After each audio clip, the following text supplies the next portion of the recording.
Hi friends, welcome to my channel. ఈరోజు video చాలా సింపుల్గా టేస్టీగా చేసుకునే వంకాయ ఎగురండి.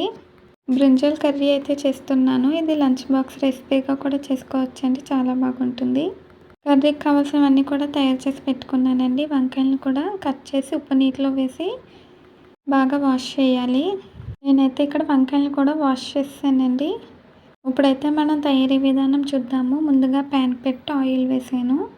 ఆయిల్ హీట్ అవ్వాలండి. హీట్ అయ్యాక కట్ చేసి పెట్టుకున్న ఉల్లిపాయ ముక్కలు, పచ్చిమిర్చి కూడా వేసి ఫ్రై చేయాలి.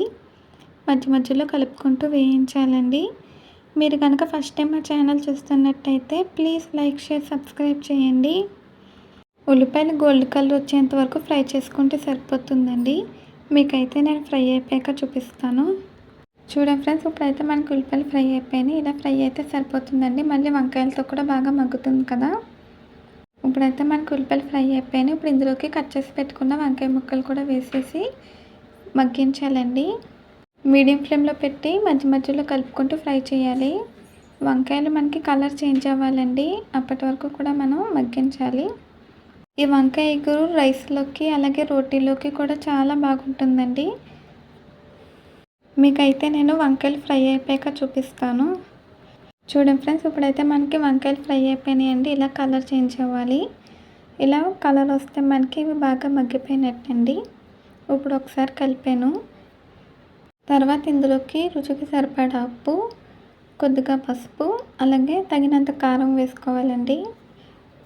ఇప్పుడు ఒకసారి బాగా కలిపి ఒక 2 నిమిషాల పాటు ఆయిల్లో బాగా ఫ్రై చేయాలి. సిమ్లో పెట్టి ఫ్రై చేయాలండి. ఆయిల్లో ఉప్పు, కారం ఫ్రై అయితే మనకి టేస్ట్ అయితే చాలా బాగుంటుంది. 2 నిమిషాల పాటు నేను ఫ్రై చేసానండి. ఇప్పుడు ఇందులో వాటర్ వేసుకోవాలి. వంకాయలు ఆల్రెడీ మనకి కొంచెం మగ్గిపోయాయి కదండి, వాటర్ తక్కువే పడుతుంది. నేనైతే ఇక్కడ 1 గ్లాస్ వాటర్ వేసానండి. మీరు తీసుకున్న క్వాంటిటీకి తగ్గట్టుగా వాటర్ వేసుకోండి. వాటర్ వేసి ఒకసారి బాగా కలిపి పొంగొచ్చే వరకు హై ఫ్లేమ్లో పెట్టి, పొంగొచ్చాక మూత పెట్టేసి లో ఫ్లేమ్లో పెట్టి ఉడికించాలి. మధ్య మధ్యలో మూత తీసి కలుపుకుంటూ ఉండాలండి.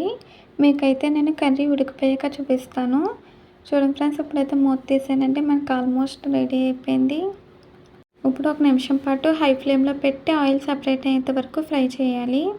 చూడండి ఫ్రెండ్స్, ఇలా గ్రేవీగా ఉన్నప్పుడు ఆయిల్ సపరేట్ అవుతుంది కదా. ఇప్పుడైతే నేను స్టవ్ ఆఫ్ చేసానండి.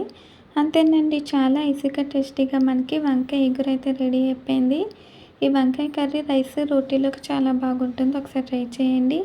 ఈ వీడియో నచ్చితే ప్లీజ్ లైక్ చేయండి, షేర్ చేయండి, సబ్స్క్రైబ్ చేయండి. మళ్ళీ కొత్త వీడియోతో కలుద్దాం. Bye friends.